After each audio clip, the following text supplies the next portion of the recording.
bina dina jalan kami lanah dian nahum sumulana, pasti bakal diberi hidayah pituduh kan gitu.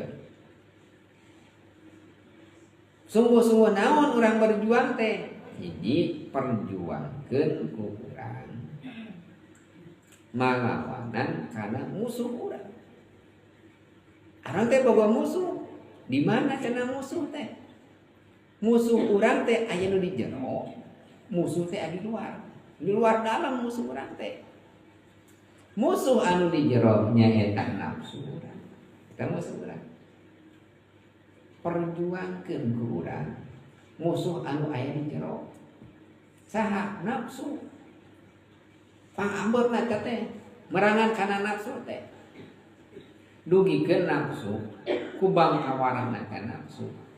Ku Allah teh dikeum diduruk dina neraka anu warnana beureum 1000 taun. Saha ari maneh? Anak-anak anta-anta. Diduruk deui ku Allah neraka anu bodas. Saha maneh? Anak-anak anta-anta. Anjeun-anjeun kami-kami diduruk deui 1000 taun di neraka anu hidung. Ditaros deui anak-anak teu robah eta nafsu.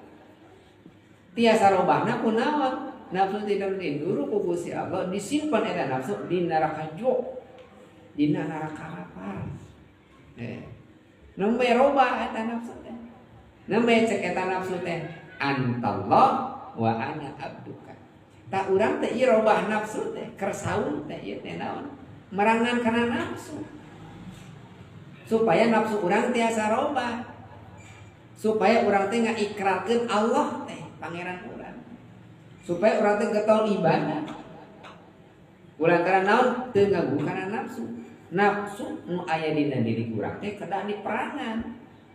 Henteu sadayana awon ngan eta nafsu teh ulah dipaehan. Da kudu aya nafsu dina diri urang teh. Ngan nafsu nu awana perangan. Nafsu naon nu aya dina diri urang teh? Nyaeta anu awana mah nafsu al-ammaratu bisu. Nafsu anu amarah anu marentahkeun kana kaawonan eta anu diperangan ku urang teh.